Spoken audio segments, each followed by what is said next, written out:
Jadi setelah video kemarin gue bahas sedikit tentang data, jadi gue sebenarnya udah ada salah satu data yang lagi gue suka banget. Gue pengen baca, ini baru pertama kali gue baca, tapi sebenarnya ini udah keluar dari tahun lalu gitu. Jadi ini namanya adalah Indonesia Millennial and Gen Z Report, dibuat oleh IDN Research Institute, IDN Media. Dan gue suka banget sama kontennya mereka karena ini membuka mata gue juga terhadap apa yang ada di sekitar milenial dan Gen Z gitu. Jadi kita lihat aja bareng-bareng dan nge-review seperti apa sih milenial dan Gen Z di Indonesia gitu. Nah, kita akan mulai dari halaman pertama. Ini covernya udah pasti, terus ngejelasin tentang reportnya dan tujuan objektif dari riset ini gitu. Nah, kalau misalnya objektif dari riset ini ya, ini cukup jelas bahwa di sini ada di state untuk mendapatkan gambaran besar untuk bagaimana milenial dan Gen Z di Indonesia melihat diri mereka, membuat pilihan dan influence terhadap dunia yang berada di sekitar mereka. Dan ini dilakukan mulai dari bulan Maret hingga bulan Agustus tahun 2024 dengan jumlah orang sebanyak 1.500 orang, banyak banget. Yang terbagi atas 750 milenial dan 750 Gen Z yang tersebar di 12 kota besar di Indonesia, mulai dari Jabodetabek hingga Makassar. Riset ini dilakukan secara kuantitatif dan kualitatif, artinya ini ada menggunakan survei dan juga ini menggunakan interview mungkin. Karena kuantitatif itu artinya kuantitas jumlah, kualitatif artinya itu kualitas. Jumlah biasanya didapatkan dari survei, dan kalau misalkan kualitatif itu bisa didapatkan dengan cara interview seperti itu. Nah, ini dilakuin menggunakan in-depth interview kan? Oke, bener. Melalui pekerjaan, berdasarkan pekerjaan, hubungan relationship, edukasi dan juga agama. Dan di sini milenial ditujukan untuk usia 28 hingga 43. Gua termasuk dalam milenial. Gen Z itu berada di umur 12 hingga 27 tahun di tahun 2024. Nah, yang kita bisa dapetin dari report ini tuh adalah untuk pebisnis, pembuat kebijakan dan juga edukator, guru gitu ya, mentor, membuka pintu untuk memberikan engagement yang lebih terhadap generasi dan juga memberikan sebuah roadmap untuk bisa terhubung dengan milenial dan juga Gen Z gitu. Ini ada daftar isinya. Nah, ini tuh yang akan kita cari tahu gitu dari sini. Ini itu bisa dibilang topiknya lah. Generational insights-nya itu apa aja yang kita dapetin. Nanti kita akan melihat satu-satu mulai dari shifting gender roles hingga social media as a tool for activism. Nah, ini profiling yang tadi ya. Jadi kalau tadi kan dari bilangnya milenial 7,5, Gen Z juga 7,5. Cuman ini dibuat lagi breakdown-nya lebih detail. Mulai dari male and female, status gendernya, terus sosial ekonomi statusnya, ada yang upper, middle, lower. Di sini kita lebih banyak upper sama middle ya, termasuk juga untuk Gen Z, baik itu milenial dan Gen Z.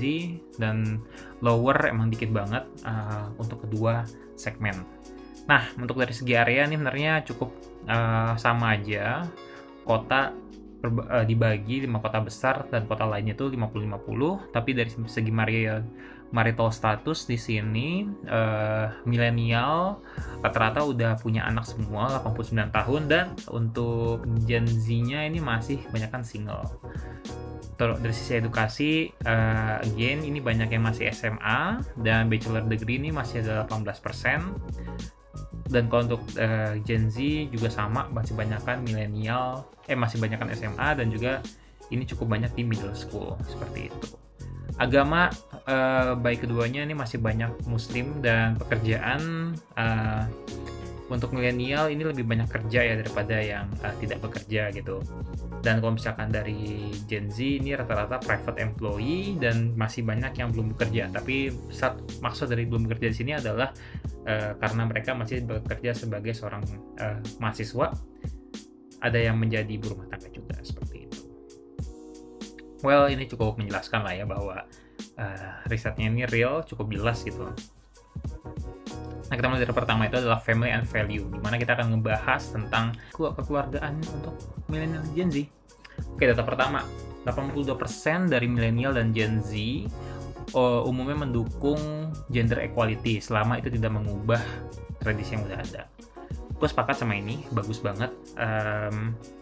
Memang menurut gue sih ada batasan ya terhadap tradisi yang udah ada gitu. Bukan artinya ini mempertahankan patriarki atau gimana gitu, tapi kalau menurut gue misalkan laki-laki juga harus bisa untuk masak, laki-laki juga harus bisa nyuci, laki-laki juga harus bisa bersihin rumah gitu. Itu bukan semuanya pekerjaan seorang istri menurut gue. Dan itu harusnya bisa dibagi secara 50 dan 50 gitu. Ya karena kan sekali lagi lu pasangan gitu, lu bukan pembantu. Kalau misalnya jadi pembantu, mending lu sewa pembantu aja gitu instead of nyari istri gitu ya. Gitu sih, gue sepakat. Karena kalau misalkan lu mengubah tradisi tuh jatuhnya kayak, ya gue nggak tahu apakah ini benar atau enggak, tapi lu ada yang namanya agenda woke di sana di luar negeri, dan itu mengubah stereotip terhadap gender banget. Sampai pada akhirnya ya orang sana juga lagi jengkel lah sama adanya woke tersebut gitu. So, ya good, 82% masyarakat Indonesia ya. Nah, di sini ada chart baru, level of support involved in the gender equality initiative. Di sini dukungan mereka itu dilakukan di keluarga, teman terhadap gender equality 38%, terus nggak aktif untuk ngomongin tapi mendukung prinsip-prinsip yang ada. Sebenarnya gue ada di area sini nih, karena ya gue juga jarang ngebahas ini, gue nggak punya cukup teman lah untuk bahas ini gitu ya. Tapi melihat apa yang terjadi di luar sana, bagaimana dunia ini berubah, dan bagaimana gue melihat sebuah hubungan, bagi gue sih itu ada di area yang nomor 2 gitu. Tapi mungkin ada juga yang ngobrol sama keluarganya, ada yang ngobrol sama temennya juga, which is good. Lo ada teman diskusi gitu ya. Dan ada 18% orang Indonesia yang nggak mendukung adanya gender equality. Ya nggak apa-apa, pendapat orang masing-masing, bebas, negara kita demokrasi. Terus bagaimana milenial dan Gen Z terhadap gender roles perubahan di lingkungan keluarga? Mendukung dengan tradisi yang dijaga, perlahan menerima, full support, concern akan adanya konflik, tradisional role preference. Sebenarnya kalau misalnya bisa dilihat di sini kita banyak menolak ya traditional roles tersebut. Artinya gender roles sudah mulai ditinggalkan dan mulai kayak 50-50 gitu. Dan baik lagi ya, ini sesuai tadi pembahasannya, Gen Z dan milenial sama-sama sepakat untuk adanya perubahan tersebut gitu. Well, artinya kita ada menuju kebaikan lah. Terus 40% pekerja perempuan meninggalkan pekerjaan setelah menikah dan juga memiliki anak karena adanya responsibility keluarga. Sebenarnya sih nggak harus ya. Gue punya teman yang seorang ibu, seorang sahabat gue di pekerjaan. Dia udah kerja 8 tahunan, terus dia punya suami bekerja, dan juga punya anak bekerja gitu. Waktu di tempat gue, waktu dia masih di Nafas ya, as a mother dia jagain anaknya gitu. Tapi karena kan dia udah pindah, nah jadinya dia ngeluangin waktunya untuk anak tuh di Sabtu Minggu gitu full. Jadi menurut gue sih nggak ada masalah untuk tetap bekerja gitu. Tapi balik lagi, ini kan keputusan si istri ya. Kalau misalkan dia kesepakatannya deal-dealannya gimana sama suaminya, ya udah kita hormatin aja gitu. Nah,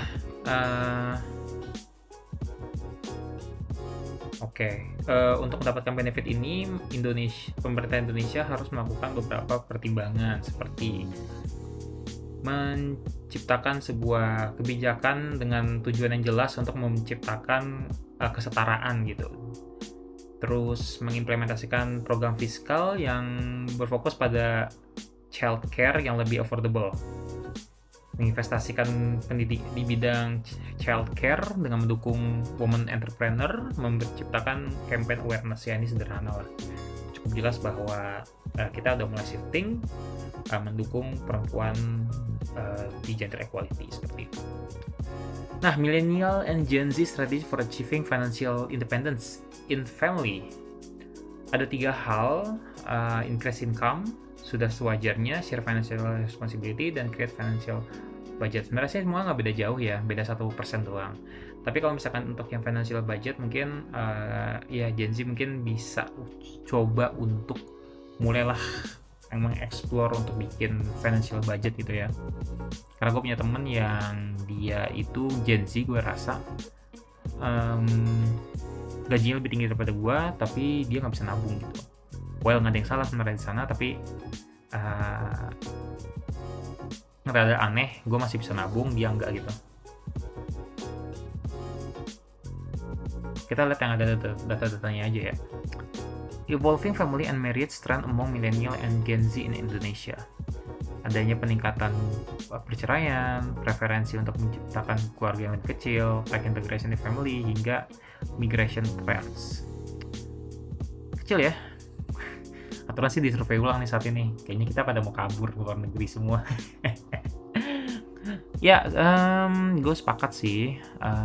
Peningkatan perceraian ini bikin kita juga agak aware sama masalah ini. Dan bisa lihat sini ya, perbedaan yang tadi gue sedikit aware gitu sih adalah ketika milenial tuh ingin memiliki keluarga yang lebih sederhana gitu, mungkin 1 anak atau 2 anak.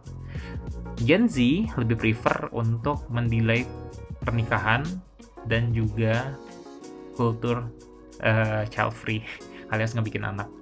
Well, nggak masalah, toh mereka yang hidupkan, kita ngeliat datanya aja gitu. Terus apa nih?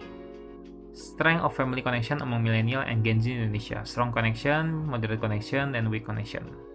73%. Tinggi juga ya. Kukira pada nggak ada yang suka sama orang tuanya gitu orang-orang. Gen Z. Gen Z identik dengan lebih kecil ya ternyata. Oh enggak, big city ini tendensinya lebih kecil koneksinya dibandingkan smaller city. Ya mungkin karena big city orang pada ngekos kali ya. Jadi jarang ketemu orang tua gitu. Tapi kalau misalkan small city tinggal sama orang tua, jadi lebih kuat koneksinya gitu.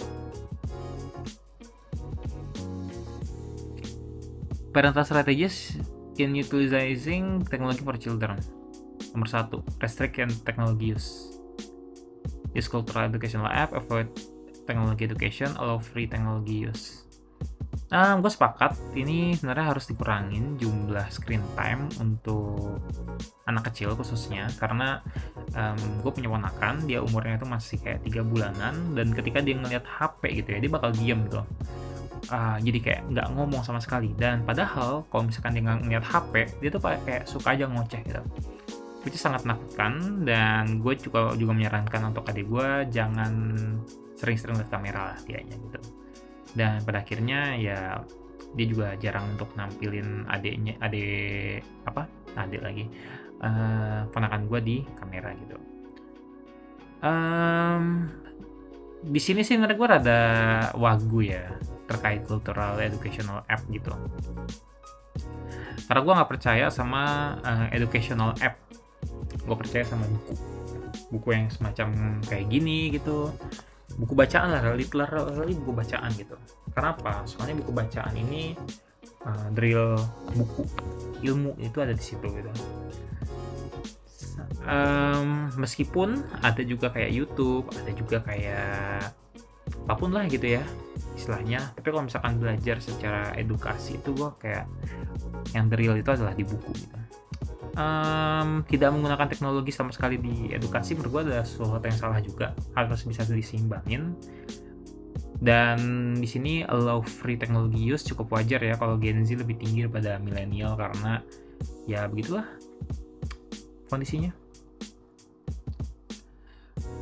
Nah tapi di sini gue cukup menarik nih. milenial baik itu di big cities dan other city itu sepakat untuk mengurangi penggunaan teknologi. Tapi ketika itu di kota-kota besar baik Gen Z dan juga kota kecil, semuanya kayaknya lebih prefer untuk nggak begitu mikirin lah penggunaan teknologi, dan sangat mendukung adanya educational app. Wajar untuk Gen Z, karena udah dari kecil kan megang HP gitu ya. Kalau zaman gua kan cuma megang PS. Nah, benefit of religion and spirituality in daily life di Indonesia: 68% increase gratitude, 64% moral and ethical guide, 50% seek comfort. Gue pikir gratitude dan seek comfort ini ada di tengah-tengah sih, bagian dari ethical guide. Cuman gue nggak tahu siapa pembedanya. Well, intinya penting ya, mungkin di Indonesia fungsi dari agama dan kebudayaan spiritual gitu. Nah, fungsinya apa sih si sosial media itu di agama di agama?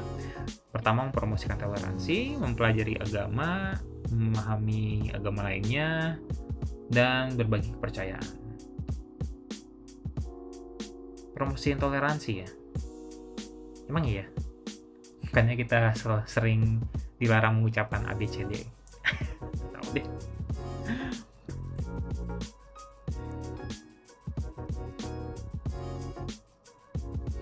Nah, behavioral habits related to religion and spirituality, millennial and Gen Z gitu. Ih, Habib Jafar cuy. Gua salah sih sama Habib Jafar ya. Gara-gara coki muslim, terus dia udah mulai sana-sini, mulai terkenal. Ya, bagus lah buat menginformasikan toleransi gitu dari Islam.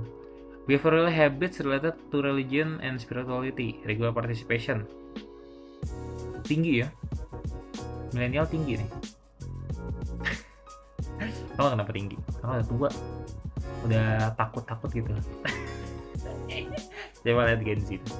Conditional participation-nya rendah. Occasional participation-nya juga, apalagi yang respect but not practice. Ya, gitulah ya agama di tempat kita. 43% milenial aktif di kegiatan agama secara reguler. Mungkin sholat, atau mungkin kegiatan-kegiatan lainnya, sekolah minggu gitu.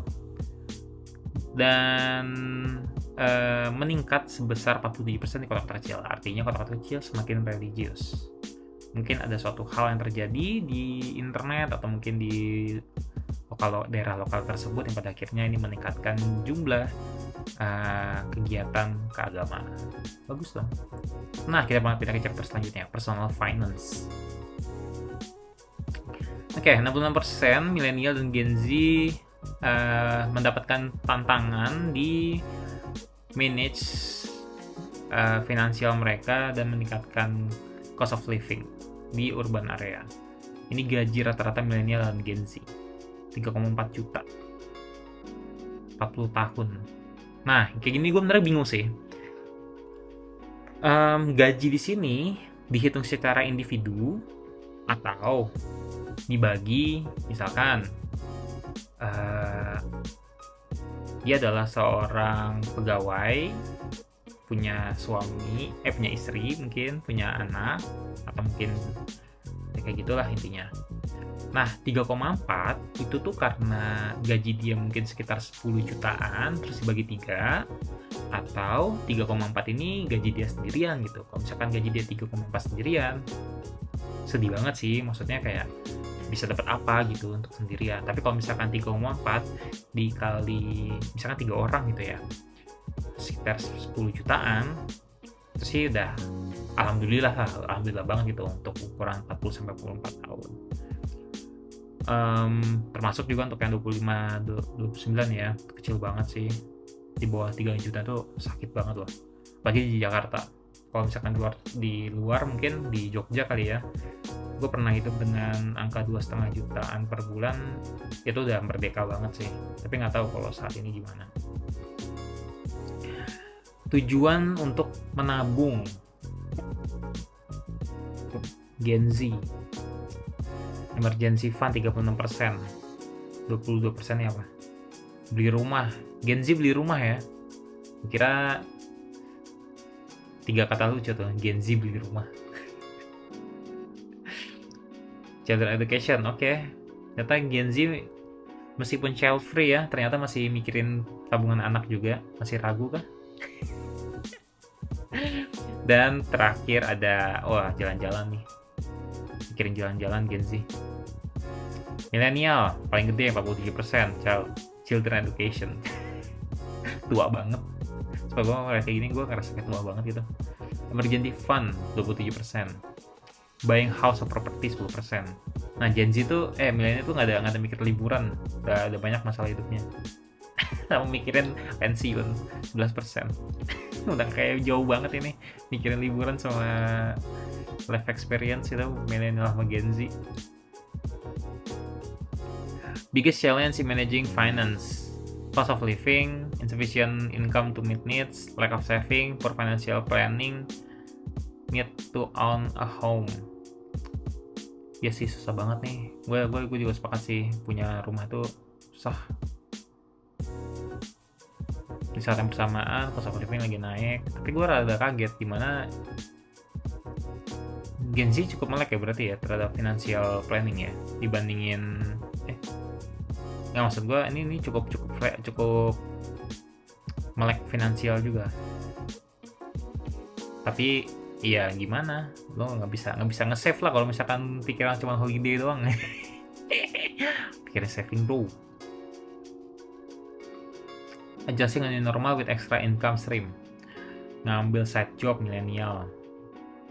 Engaging online selling 32% meningkat Gen Z. Higher paying job Gen Z meningkat. Investment opportunities meningkat. Emang males ya Gen Z ya, investment opportunity naik, malah cari kerjaan baru, tambahan kerja baru, bikin side job, bisnis, oke, nggak masalah. Nah ini beda mental nih, ini sama ini beda mental.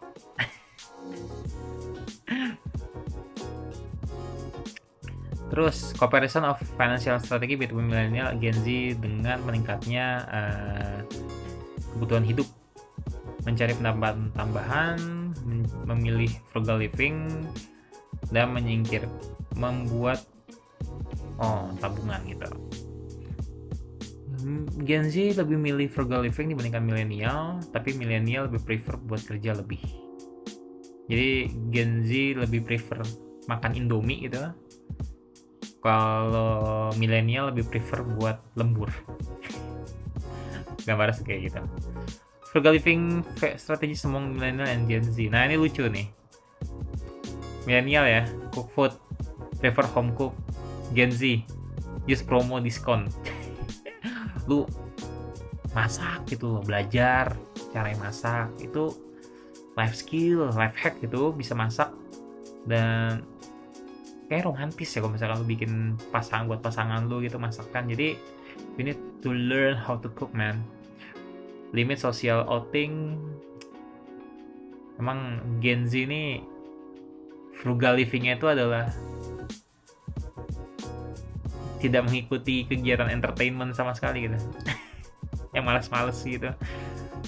Milenial tuh kayak hemat aja ya, masak lagi, beli di toko, di pasar tradisional, affordable entertainment nggak tuh? Netflix murah tuh biasanya. Di Twitter, choose affordable exercise option. Tapi masih mikirin kesehatan ya? Pikir nggak mikirin kesehatan? Kalah Gen Z. Apa milenial di sini? Nggak care milenial sama kesehatan.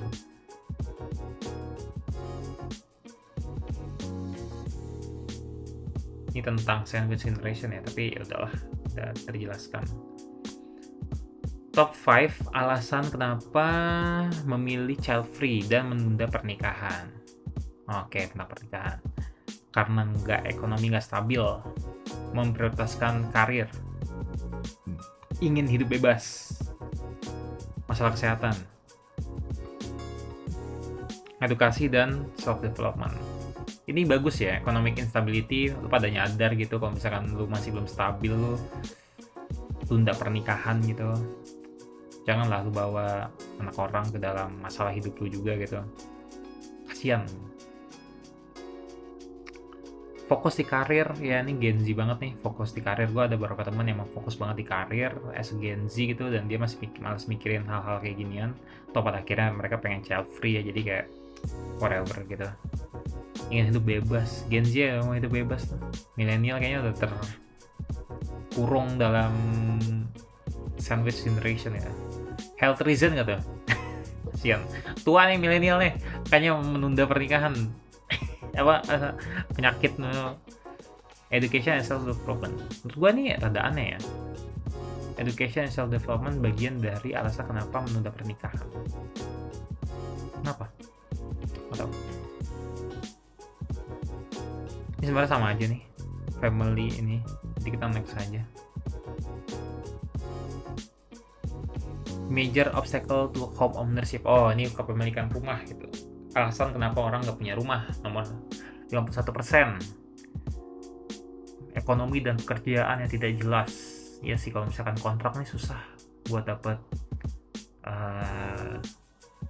KPR gitu ya. High property price due to inflation 48%. Nggak punya tabungan yang cukup untuk DP dan related cost. High interest rate. Ya, jangan ambil KPR dengan bunga KPR yang tinggi ya, bahaya. Kalau misalkan bunga KPR 13%, kita minum 100 juta, artinya kita harus 100 juta plus 13 juta di tahun depan gitu. Jadi ini cukup serem sebenarnya. Tapi kalau misalkan yang ini insufficient down payment and related cost,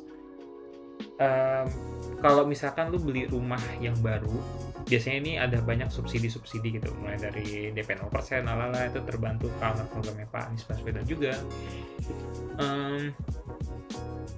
Tapi jangan juga milih rumah dengan DP 0% karena itu tidak baik. Tidak baiknya di mana? Karena mungkin aja kita bisa punya tetangga-tetangga yang begitulah gitu. Tahu lah kalau misalkan yang udah punya rumah gitu, apalagi di daerah yang DP-nya tuh murah banget. Tapi kalau misalkan rumah second, lu gak akan bisa punya rumah dengan harga DP yang murah gitu. Lu harus punya DP yang tinggi. Jadi ini ada cost and benefitnya sih. Current method of ownership among millennial and Gen Z Indonesia. Nomor 1, warisan. Kalau nggak punya warisan, lu nggak akan punya rumah tuh berarti. Purchase with own saving. Salut gua kalau misalkan lu bisa nabung. Living with parents. Punya rumah ini nggak jadi satu aja nih. Warisin sama tinggal sama orang tua. Lumayan kan 64% gitu. Home loan. On saving sama home loan. Lu bisa nabung buat beli rumah. KPR. Gue salut sih. 18% ya bisa beli dari tabungan. Gaji lu berapa cuy? Bisa beli rumah tabungan. Gila sih, salut gue. Renting or contracting. Wah, ini sakit sih. Ini sakit kalau misalkan lu tinggal kontrak ya. Borrowed fund, ngambil dari mana? Pinjol. Dari mana anjir? Aneh banget ini, borrow fund 2%. Wah, ini gue percaya nih, ini 2 biji gue percaya. Tapi kalau misalkan ini kenapa nggak jadi satu aja? Tapi kalau misalkan dulu ini memang dari duit sendiri ya, salut gue. Gaji lu berapa cuy? 20 juta, 30 juta. Top factor consider when purchasing a house, cost and budget. Ya, betul sekali. Harga pasti jadi pilihan utama, alasan dalam memilih rumah. Safety and neighborhood quality, ya benar, karena gue nggak mau tinggal di lingkungan yang aneh gitu. Misalkan gue pengen dalam klaster yang terjaga gitu dari penduduk-penduduknya, nggak yang aneh-aneh. Nearby amenities and comfort, ya mungkin bisa dibilang kayak kenyamanannya ya. Gue nggak tahu sih amenitiesnya apa. Lokasi, nah ini pertimbangan banget sih. Lo nggak mungkin mau kan beli rumah di ujung dunia sana gitu. infrastructure availability. Nah ini alasan gue kenapa gue pengen di Bekasi sih sebenarnya. Ada semua cuy, MRT, LRT, jalan tol. Ntar bakal dilewatin sama HUS juga gitu. Bagus nih Bekasi nih. Tapi ini menurut gue emang bener sih urutannya kayak gini. Influence of remote work on housing selection. Influence dari kerjaan jarak jauh terhadap pemilihan rumah. Mengurangi ketergantungan pekerjaan dengan commuting. Ya nih, commuting tuh paling capek sebenarnya. Meskipun kita tahu kita bakal keluar duit ya buat beli bensin, tapi ada hal-hal lain yang perlu kita bayar juga gitu. Mulai dari tenaga nih, macet itu tenaga, butuh tenaga. Waktu, lu gak bisa beli waktu men. 2 jam lu jalan, 4 jam lu habis dalam sehari PP. It's a waste of time aja gitu. Flexibility untuk memilih di mana kita ingin tinggal, membutuhkan well-equipped workspace. Ya, cuman ini aja sih yang gak enaknya itu, karena kita perlu setup PC yang bagus. Nah, ini nih. Owning a private vehicle is essential, significantly higher for Gen Z 67%. Mungkin Gen Z masih mikirin ini ya, gengsi gitu kali, nggak tahu. Tapi jujur, di sini nih ya sebagai milenial ya, di sini gue juga sepakat bahwa memiliki kendaraan private tuh udah nggak butuh jadi kebutuhan primer, karena saat ini udah banyak kendaraan-kendaraan umum yang bagus banget gitu. Akhir-akhir ini gue lagi pakai LRT buat keliling Jakarta, dan itu tuh gue ngerasa enaknya, cepet nyampenya, bayarnya juga nggak begitu mahal, dan gue nggak capek di jalan lah bahasanya gitu.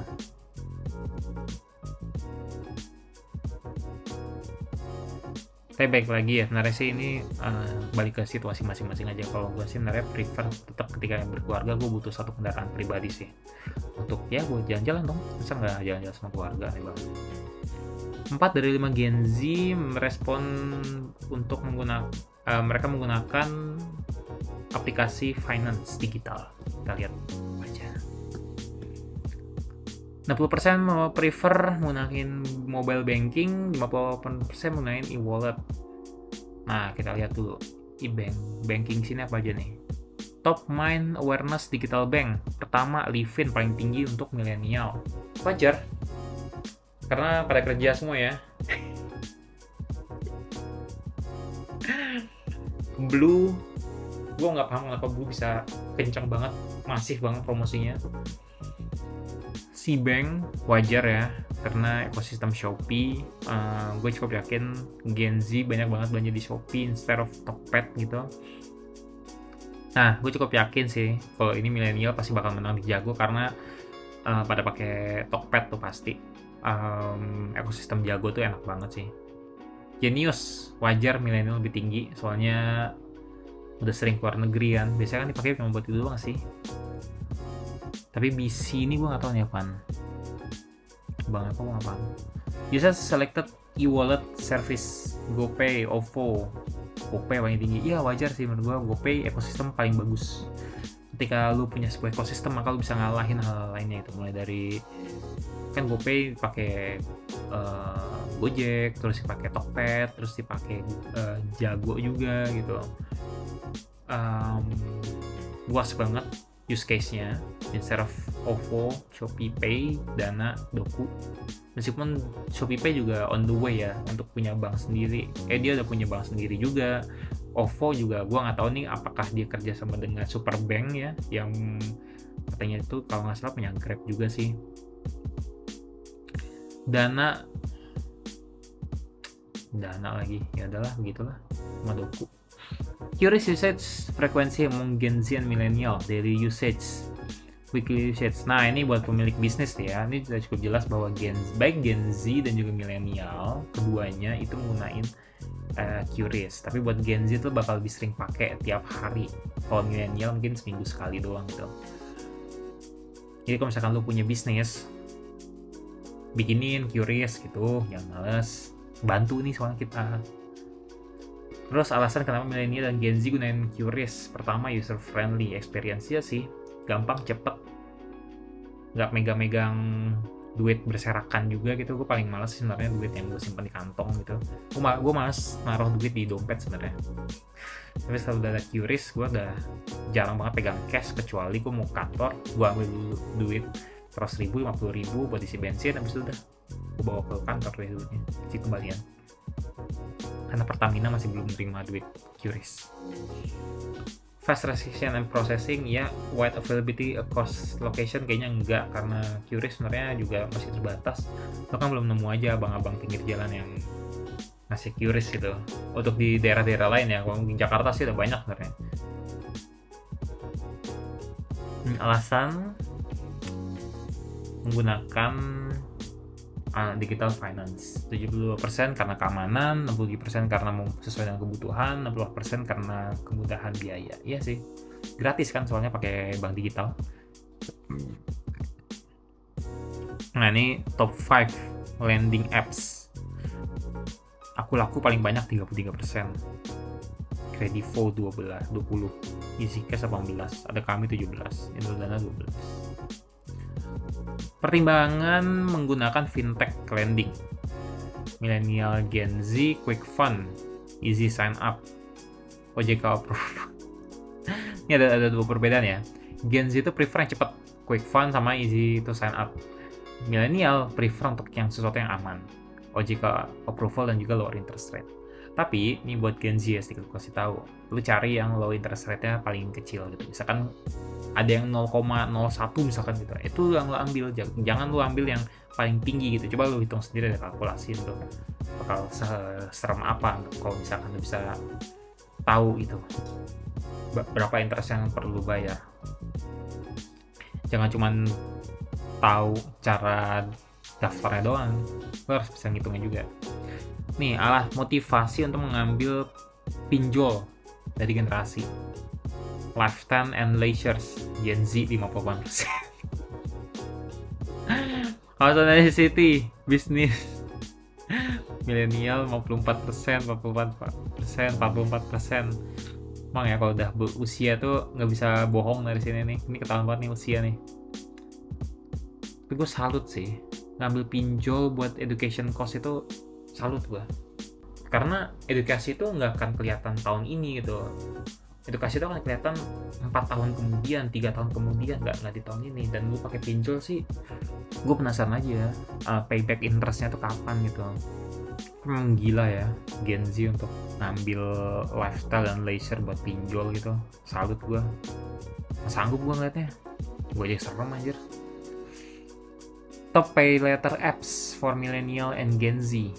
Shopee Pay Later. Ya, gue juga sepakat sih, Shopee Pay Later tuh menggoda banget buat dipakai, karena di Shopee kalau misalkan lu pakai Shopee Pay Later bakal dapet benefit banyak banget. Ya, Traveloka Pay Later. Mau jalan-jalan ya? Jalan-jalan pinjol aneh banget lu. Jangan, nggak usah aneh. Comparison of pay later usage by expenses category.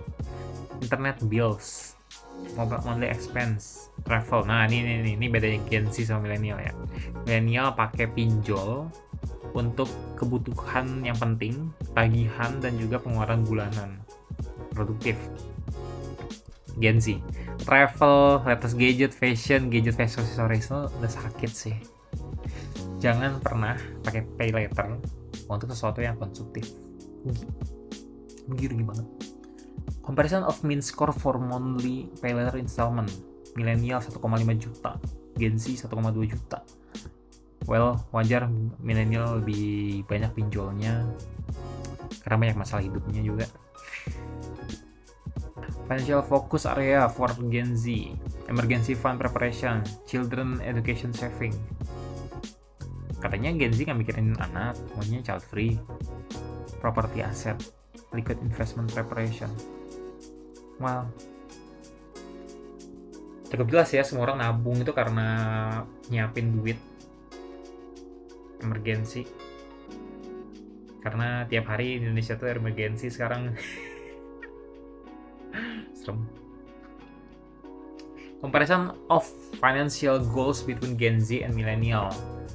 Children education saving 47%, millennial, Gen Z 12%, wajar. Nah, sisanya nih, Gen Z semua. Emergency fund preparation, oke. Millennial udah habis duitnya tuh. buat anak.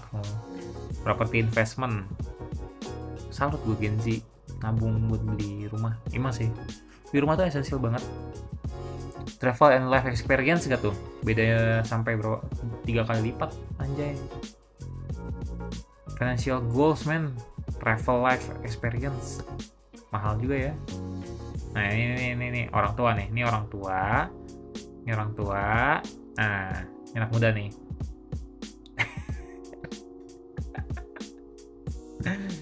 Ya ampun, lucu banget. Ini yang gue suka ya dari baca report ya. Oke, chapter 3, edukasi dan karir.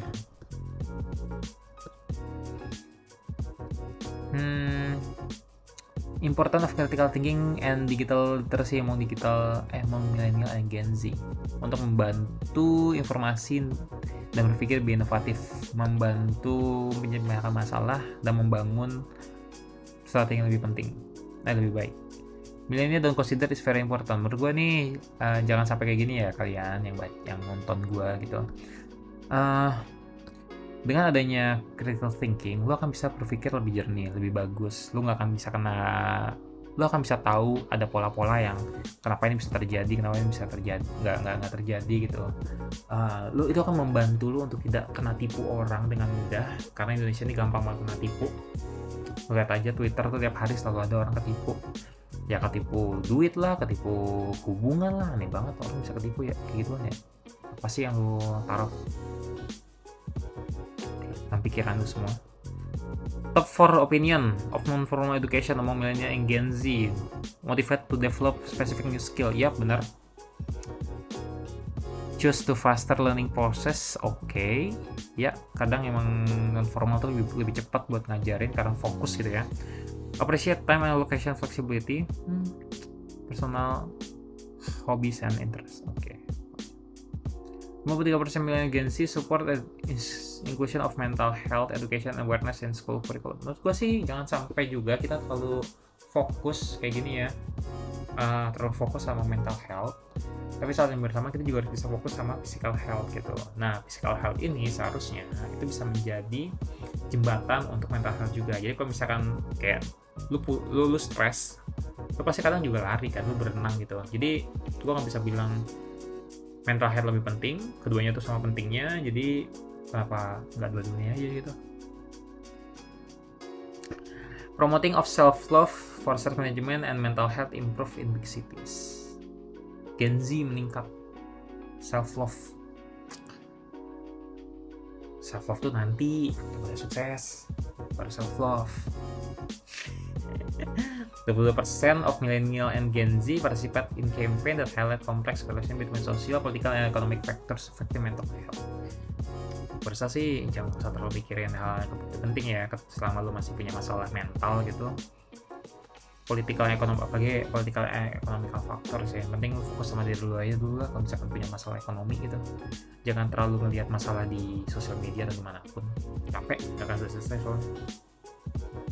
Oke, the role higher education in career success 63%, increase of opportunities. Yes, benar sekali. Menurut gue sih ini wajar.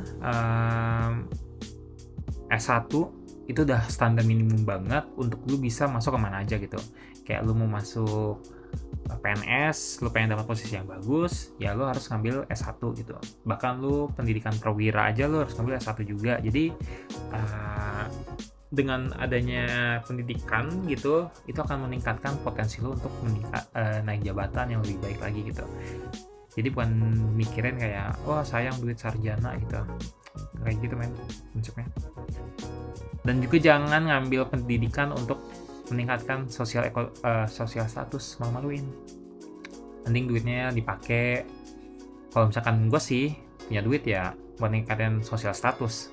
Gue mau bikin agen ini gue bikin aksi lingkungan, gue bikin beneran, daripada kayak gitu nggak ada duitnya. Menurut gue kalau misalkan S2 doang mah, menurut gue sih. Option towards non-formal education, prefer online over university 3,19. Gak bisa, jangan. Kalau misalkan ada rezekinya ngambil satu. Kalau misalkan nggak ada, nanti itu ya tahan. Atau ambil aja non-formal education dulu buat lo bisa nyari duit dari tempat lain. Baru kalau misalkan ada rezekinya ambil S1. Ya gue juga ambil S1 kan duit sendiri ya. Jadi seperti itulah sulitnya nyari duit.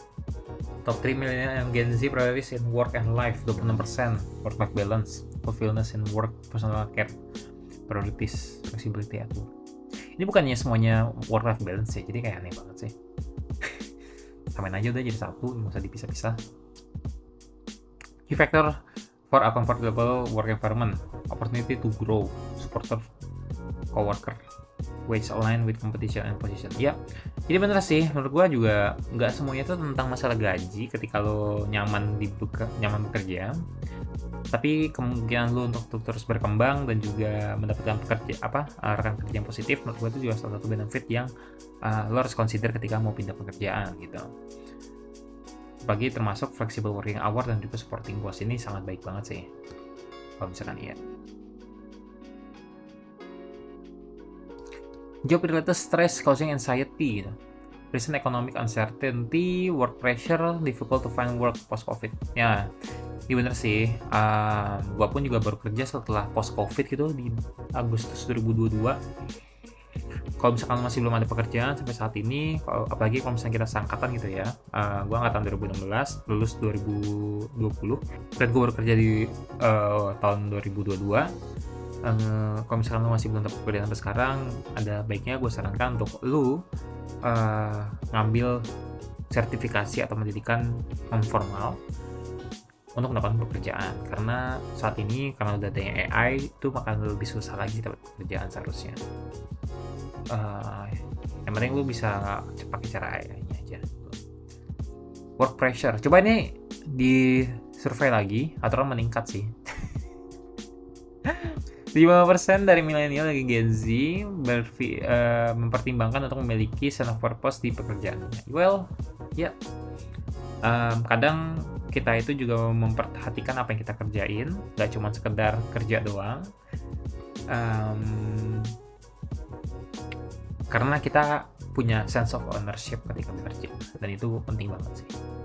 Well, bagus sih 5% angka yang tinggi menurut gue.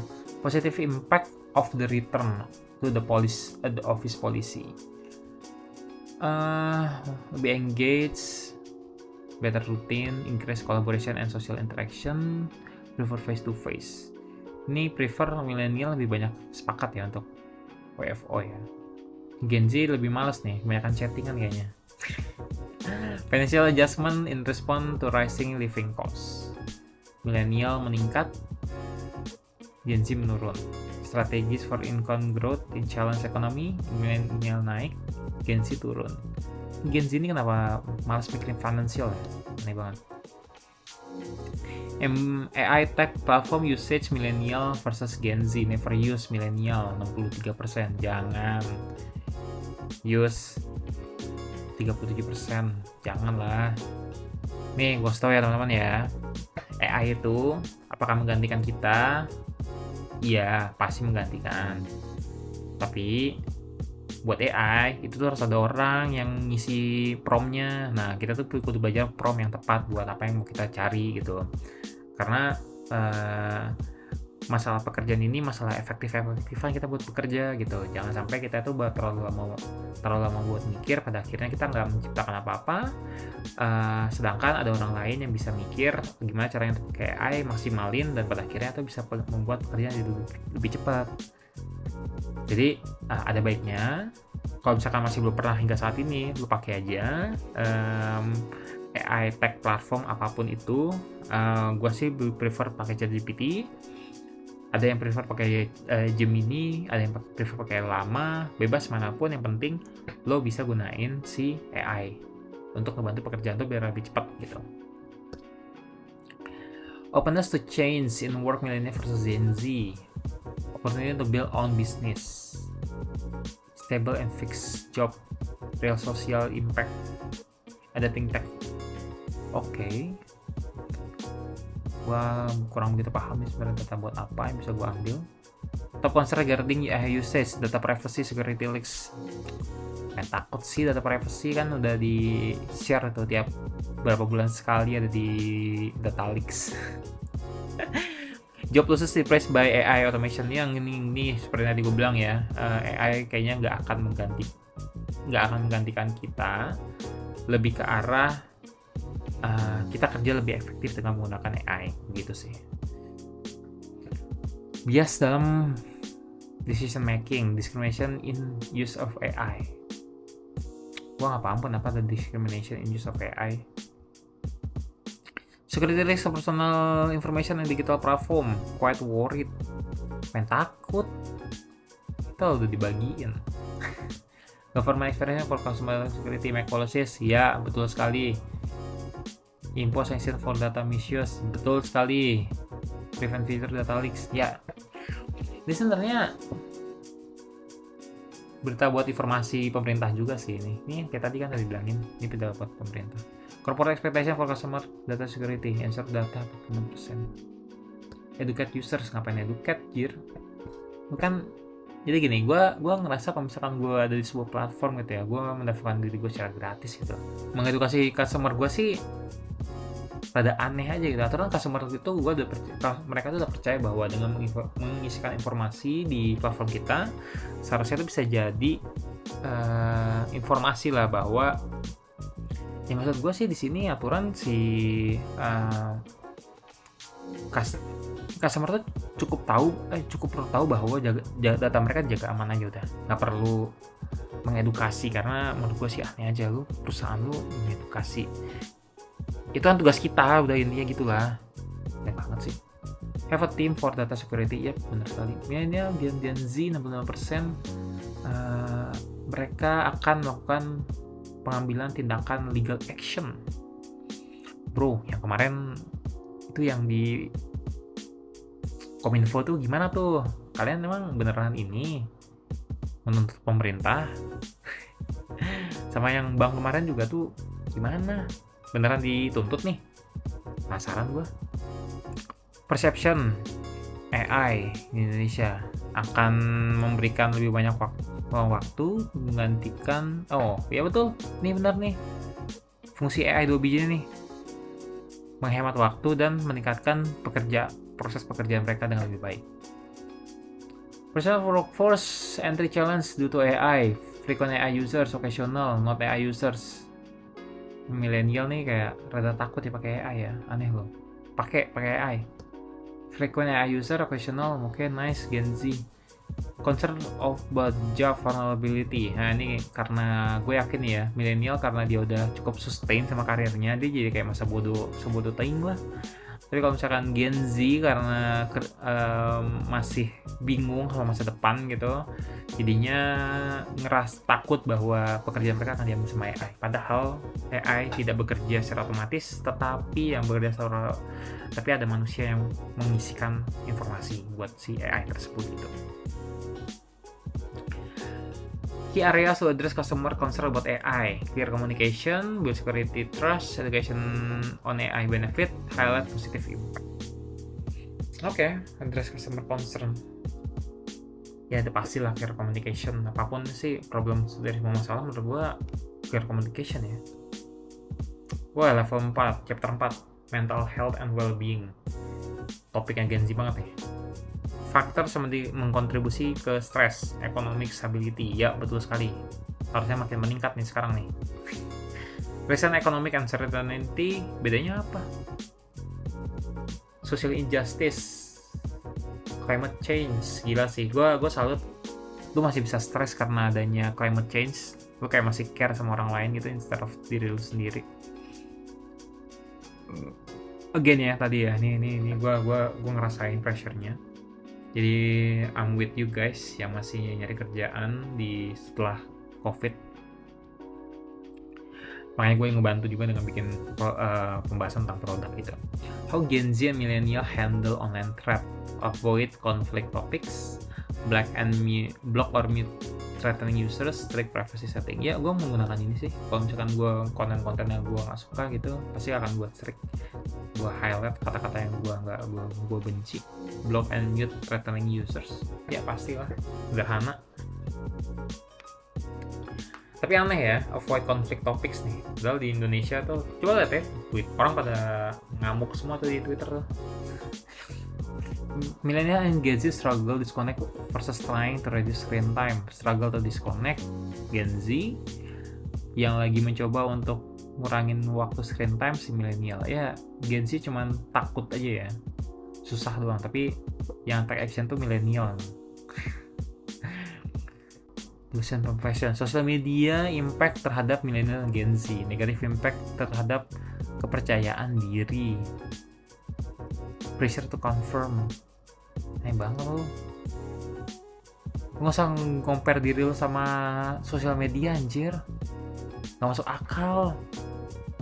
Itu tuh apa aja, social media impact millennial Gen Z, compare themselves to other. Nah ini nih, lu mainkan buka sosial media tuh, lu ngeliat jadi lu nggak tahu masalah orang tuh kayak gimana jadinya.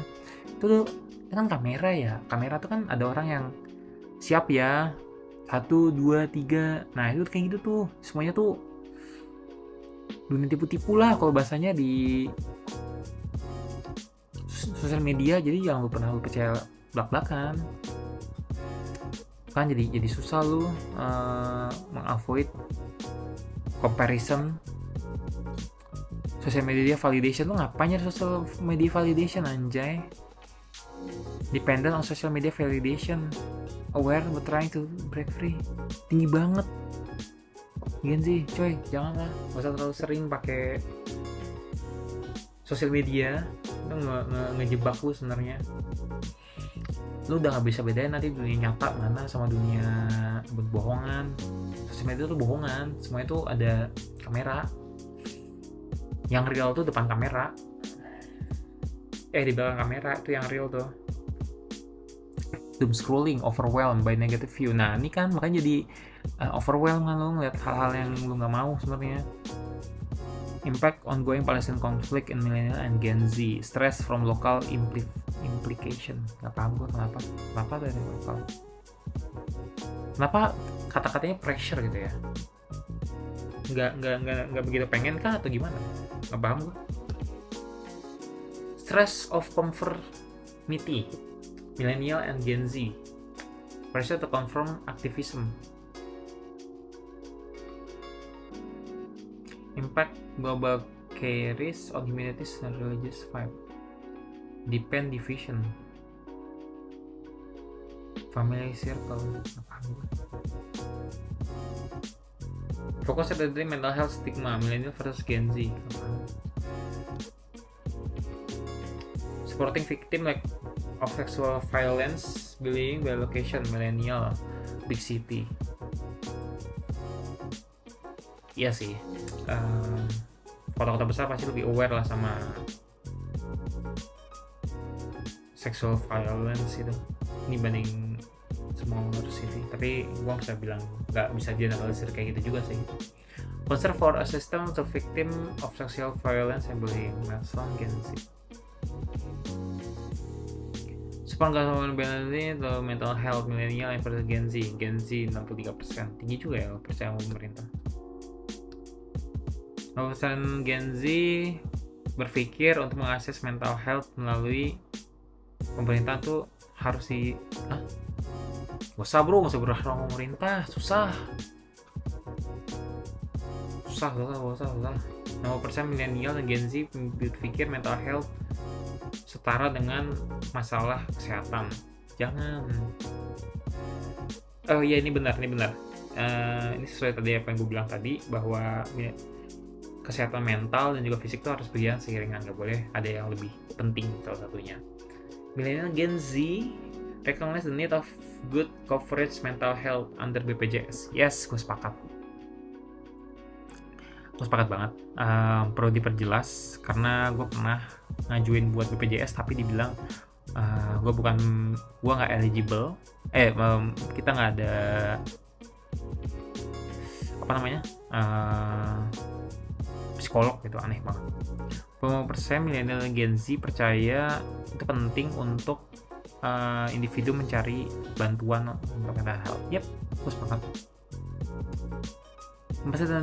Favorable mental health. Yes sekali, benar sekali. Psikolog mahal, men. Psikolog mahal. Bisa ratusan ribu sekali pertemuan. Support for mental health policy Gen Z, millennial in big city, smaller city. Big city dua-duanya lebih cukup tinggi, dan di saat yang bersama smaller city emang lebih kecil. Ini yang bikin mental health nih, social anxiety, social media tuh. Job related anxiety, ya gue sadar ini juga nih, social media juga nih. Akhirnya kelihatan tuh academic excellence. Ini pasti anak sekolah nih yang ditanyain. Media. Oke, nice. 47% milenial dan Gen Z menggunakan website dan portal berita. Tuh, jangan bikin media cetak. Udah nggak laku sama Gen Z sama milenial. Mereka prefer pakai website. Cuy, gila sih. WhatsApp Indonesia, e-commerce nggak tuh? Ini dua ini gue nggak nyangka sih ada di sini. Gue nggak tahu Thinkful ini apa. Sejuk juga gue nggak tahu. Tapi ini gue tahu USS Fit, gue tahu Vocative. Ini media Gen Z banget nih, dipakai sama semua orang sekarang. Media Gen Z mengikuti berita dari sosial media, dan lebih tinggi Gen Z 44%. Ya, setuju gue. Emang kita lebih prefer lewat sosial media aja sekarang. Capek lihat berita beneran. 30% milenial meresponden blue tick bikin jadi beritanya lebih reliable, lebih kredibel, dan blue tick reassures them of a news resource. Oke. 52% milenial dan Gen Z percaya bahwa sosial media memberikan konten yang diinginkan dibandingkan sosial media. Oke, bener. Filter personalized social media. Oke. Ya, benar. Lebih gampang lewat sosial media sih, instead of pakai Google lagi gitu. Itu menurut gue udah old way banget. Sekarang udah TikTok, udah IG, YouTube Shorts juga udah ada, so lebih bagus. Top 3 trending topik sama Indonesia milenial, Gen Z, sosial media. Humanity, justice, environment. Salut gue, humanity paling atas. Environment nih masih kepikiran aja, gue juga salut sih sebenarnya. Di saat orang sebenarnya kesulitan lah masalah ekonomi gitu ya, tapi lo masih bisa pikirin environment, justice, dan humanity sih, buat gue salut. They follow social account primarily from the motivation and inspiration they offer. Lah, bukannya Gen Z stress ngeliat sosial media. Biasa to follow live stream, 50% karena product review, 45% karena ingin menciptakan interaksi, 39% karena streamer giveaway. Ini menurut gue aneh, gue nggak tahu ini streamer mana. Tapi kalau misalkan watch live stream and product review, menurut gue ini cukup valid. Gue juga kadang nanya sama sellernya, ini barang apa, kelebihannya apa dibandingin. Ya, instead of gue cuman bersama gue juga lihat di Google sih, tapi gue pengen tahu aja seberapa ilmunya dia terhadap produk yang udah ada. Nah, kalau misalnya mau bikin konten ya, lo bikin entertainment konten, tapi entertainment konten ini itu udah saturated banget. Atau lo ngambil informatif konten, kayak gue misalkan di YouTube gitu, tapi informatif konten ini pasti angkanya lebih kecil. Tinggal lo mau pilih jalan yang mana aja gitu. Nah, kalau misalkan 52% product information and review, berarti lo anak orang kaya aja. Karena enggak. Maksud gue, review itu kan butuh budget ya. Kayak gitu loh. Content preference millennial versus Gen Z, prefer detailed informative content, prefer in-depth product recommendation. Nah, berarti kita tuh kalau misalnya mau bikin konten, detail information dan information kontennya itu harus informatif. Kalau misalkan lo mau bikin yang in-depth product recommendation, itu bakal bikin mereka bosan. Jadi lo mungkin harus ngasih sedikit comparison gitu. Misalkan lo mau bikin ini, terus lo tambah-tambahin meme-nya gitu, ditambah juga dengan konteks-konteks yang cukup mungkin bukan palung ya, tapi masih kayak di lautan lepas gitu aja, yang masih lautan pendek. People opinion toward brands on social media, entertaining content 58%, informatif about produk, promotion through official account, involve followers through interactive content. Gua nggak paham ini, karena gue bukan orang brand. How people deal with hoax, avoid sensation headline, yes please, dan cross check. Tuh, dua hal ini menurut gue udah cukup. Tapi verify account ya, jangan sampai juga dipercaya, karena banyak juga orang-orang yang menitipkan sesuatu di sana. How people differences real life, virtual life, conscious limit time on social media. Yes, ini gue lakuin juga. Nanti gue mungkin akan share juga bagaimana cara gue untuk ngebedain dunia nyata dan juga dunia virtual. Social media, recognize social media as unreal, value privacy.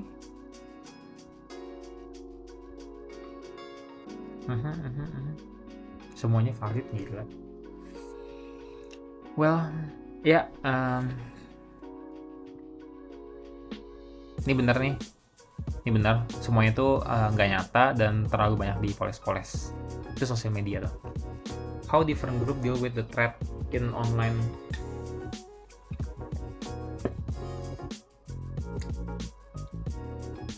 Haters sosial media. Paham gue. Nah, bully lo di sosmed, ngapain? Pasti aneh-aneh lo kan.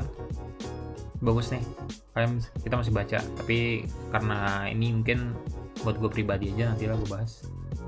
Nah, kalau misalkan lu mau jualan secara online, social commerce di Indonesia tuh masih meningkat lah ya. Ini 1,3% triliun dolar per tahunnya, secara global, dengan adanya adopsi untuk fashion, tech, dan juga beauty.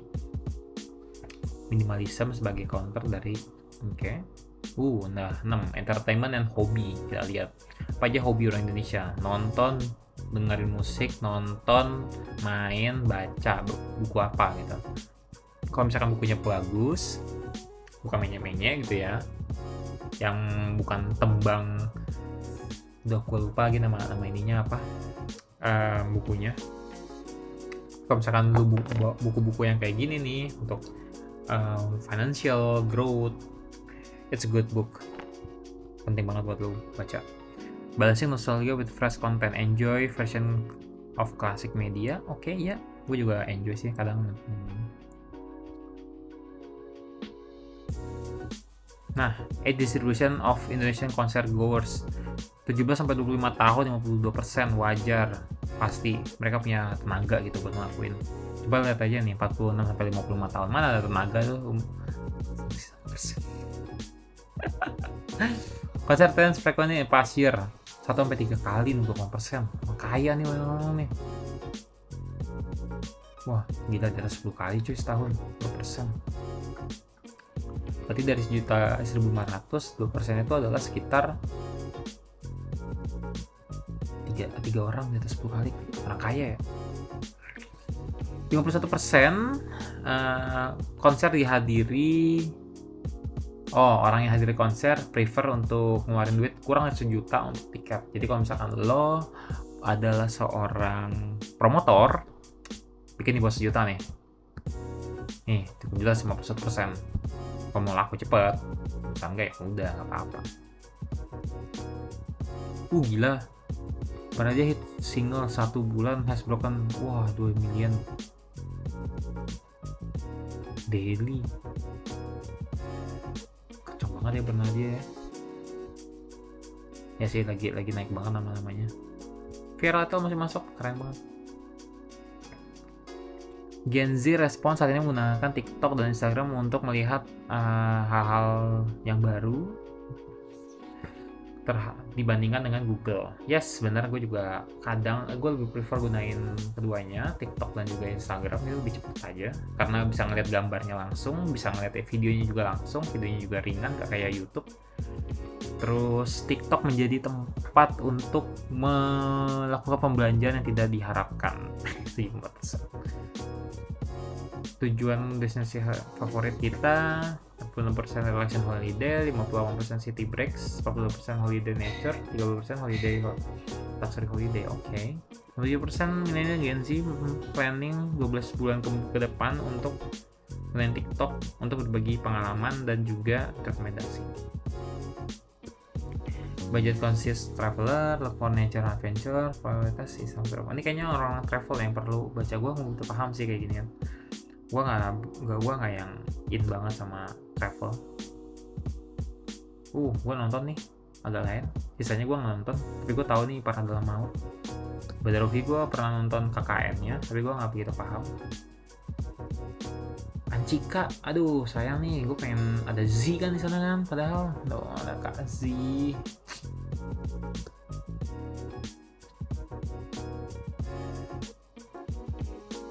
Being watching is sweeping through Indonesia with 40% millennial regularly watching multiple episode in a single sitting. Yes, please. Gue kemarin nonton Squid Games sehari selesai, gelo.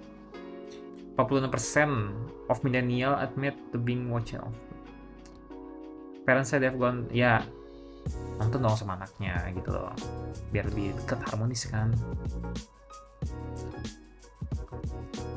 Revenue Indonesia musik, radio, dan podcast market expected to hit 379 miliar di tahun 2024 dengan pertumbuhan sekitar 3,84% setiap tahunnya hingga 2029 sekitar 457 miliar juta dolar. Jadi kalau misalkan kalian mau bikin podcast, bikin lagu, itu masih ada berpotensi untuk mendapatkan marketnya sekitar 457 juta dolar di 2029. Masih ada market. Kalau misalkan kalian rada telat mikirnya, wah udah telat nih orang-orang pada bikin podcast semua, ini masih ada potensinya. 46% millennial prefer watching listening podcast di pagi hari sekitar jam 7 sampai jam 9 pagi, dan kalau misalkan millennial Gen Z prefer untuk nonton dan dengerin podcast di malam hari jam 17 sampai 20. Nah, kalau misalkan kalian mau bikin podcast gitu ya, jadi upload aja itu di antara 1 minggu berarti. Karena ini pasti 7 sampai jam 9 dipakai ketika commuting mau ke kantor, dan ini juga mau pulang kantor tuh 17 sampai 20. Prefer podcast duration 20 menit sampai 60 menit nih. 43 sampai 30%. Jangan pernah bikin di atas 60 karena orang malas dengerinnya terlalu lama. Dan kalau misalkan di bawah 20 menit, kayaknya terlalu sebentar untuk sebuah podcast. Nah, kalau misalkan lo mau bikin podcast, lo harus bikin video dan audio format. Karena itu yang menjadi dominan orang-orang Indonesia, lebih prefernya. Meskipun at the same time 39% orang prefer audio doang ya, tapi apa salahnya untuk nggak bikin dua-duanya gitu. Prefer podcast genre, excluding business and socio-cultural, motivation and inspiration. Gue pengen tahu nih, siapa Indonesia yang ada, kalau misalkan ada, kasih tahu gue siapa yang bisa gue dengerin, motivation and inspiration. Mungkin Magna Talks, tapi gue udah tahu itu. Kalau ada yang lain, tolong kasih tahu gue aja. Komedi, biasanya kalau ada Pras Teguh, gue suka. Musuh Masyarakat itu pasti ya. Self-development, gue pengen tahu nih apa, yang mana. Kehidupan Indonesia Maya kah? Atau apa? Politik and news, nggak capek lo dengerin politik?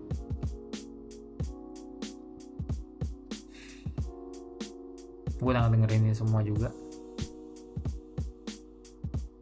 Wow, gaming di Indonesia bakal meningkat di 2030 sebesar 10 triliun cuy marketnya. Ini Indonesia kah? Atau di global?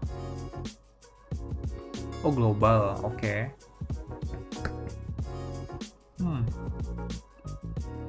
Mobile Legends Bang Bang. Hok masuk cuy. Kirain nggak masuk. Lagi masif sih. Whiteout Survival tuh aneh banget tuh bisa masuk tuh. Ada mungkin duit buat marketingnya kali yang gede. Space for Unbound, selamat ya masuk sini lagi. Red Note 2. Lama banget tuh Dread Out 2 tuh. Amali, Corel Island.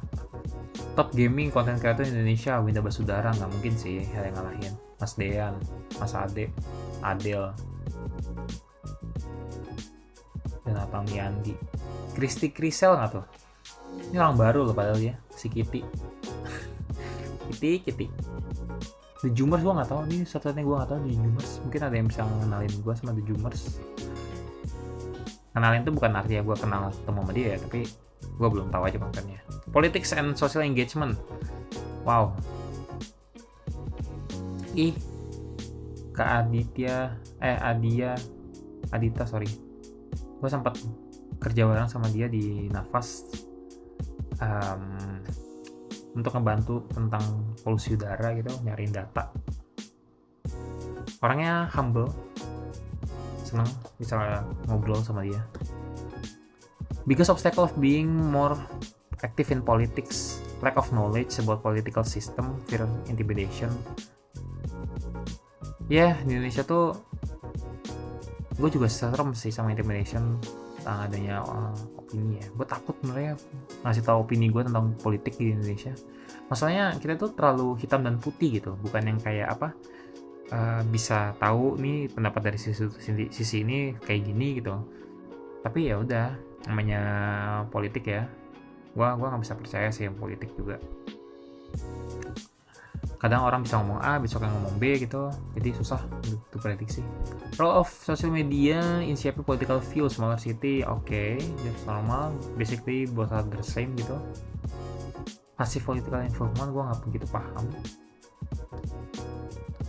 What drive youth engagement in politics? Desire to make a change. Yes, pasti. Ini mimpi kita semua untuk ada perubahan yang lebih baik di negara ini. Desire political institution. Okay. Technology advance, awareness,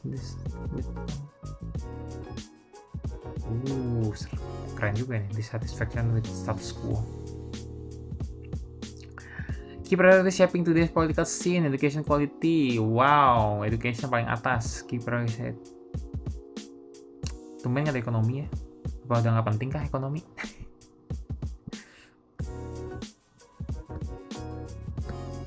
nih ya, gua rada kaget nih. Top social justice issue supported politically by generation. Healthcare, which is BPJS, environmental issue, polusi udara, sederhananya, langsung global, economic empowerment, racial, food sovereignty, ketahanan pangan, demokrasi, kesetaraan gender, dan LGBTQ. Emang ada ya di Indonesia? Kira nggak ada yang berani gitu. Solution to overcome inequality. Building sustainable economy, raise minimum wage, increase education and health. Aku rasa sih ya, kalau misalkan terjadi inequality, ini pertama kali harus lo lakuin. Baru abis ini orang-orang pada sehat dan edukasinya tinggi, baru bikinin ekonominya.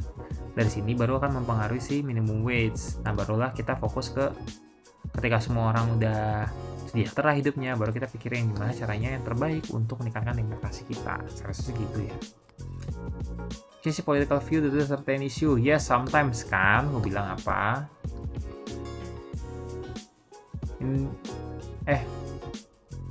Change political view due to certain issue. Never. Nah kan gue bilang apa? Banyak kan orang yang kayak terlalu milih hitam dan putih gitu. Padahal mana yang bisa kita percaya omongan politikus? Gak percaya sih gua. Paling bahaya cuy, jangan terlalu percaya sama kayak gituan. Hari ini bilang A, besok bisa bilang B, besok bilang B, mungkin bisa lagi bilang A. Apa yang bikin anak muda melihat masalah politik, ekonomi? Ini kayaknya tadi udah deh. Support for globalism, nationalism, and generation. Participation in Indonesia. Okay. Concern victim of rain. Tolerance and understanding between cultures. International cooperation. Hah? Mau kabur lu ya? Genji mau kabur nih dari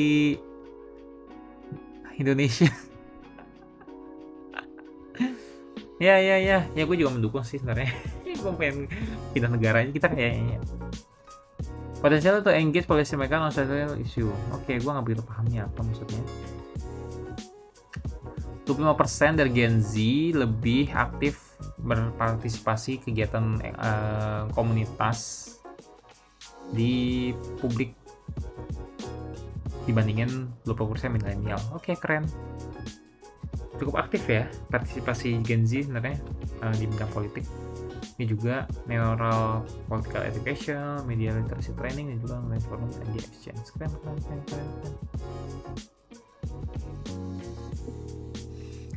Concrete action to address environmental challenge, adopting eco-friendly products, sorting organic and non-organic waste. Oke, keren. Ya ini sih sebenarnya gue setuju nih. Sustainable living pasti akan ada peningkatan biaya gitu, tapi gue sebel aja kayak pada akhirnya gue wajib beli tas-tas gitu. Ini banget. Tapi ya udah lah ya. Kita mengikuti aja aturannya seperti apa, dan toh pada akhirnya tujuannya untuk membersihkan lingkungan menjadi lebih baik tuh. Gen Alpha ini seumuran sama ponakan gue nih, Gen Alpha. 1-3 Indonesia berada di middle class, terdiri atas Gen Z atau Gen Alpha. Skibidi toilet nih pasti ada. Kita giat mewing fanum tax. Ya Allah, gue diajarin kayak gini lagi, lucu banget. 90% young children menggunakan electronic device saat umur pertama, umur ke-1. Wah, jangan cuy. Jangan pernah kasih device sama anak bayi, karena ini pasti akan ada masalah kesehatan mulai dari obesitas, alergi, dan kelebihan kebanyakan waktu screen time. Kurang-kurangin. Oh, habis. Oke. Nah, menarik ya. Banyak yang kita pelajarin di sini, mulai dari pertimbangan kenapa orang beli rumah, fungsi agama dan juga sosial media buat masyarakat kita, pertimbangan buat menikah gitu. Well, banyak banget. Tadi kalau misalkan lu juga ada niatan buat bikin podcast, lu dikasih tahu bikin podcast yang kayak gimana mungkin buat cocok sama orang. Game apa sih yang lagi in sama saat ini gitu. Again, ini adalah sebuah riset. Belum tentu semuanya itu sesuai dengan apa yang lu harapkan, tapi yang udah pasti dari sini lu udah punya gambaran bahwa ini yang akan lu lihat gitu. Dan kalau misalkan lu kurang setuju sama datanya, ya nggak masalah juga, toh lu masih bisa ngambil di tempat lain kan. Mungkin ada juga semacam kayak gini juga, millennial and Gen Z report dari company lain yang bisa lu lihat, dan mungkin lu bisa share ke gue juga, nanti kita bahas bareng-bareng. Karena pada dasarnya riset ini ngebantu banget buat kita yang mengambil sebuah tindakan lah. Banyak kan tadi yang udah terjelaskan gitu. Dan kalau misalkan kalian masih bertanya kenapa kita penting buat ngebaca data, coba nonton videonya yang ada di sebelah sini. Itu aja video kali ini, dan sampai jumpa di video selanjutnya. Bye bye.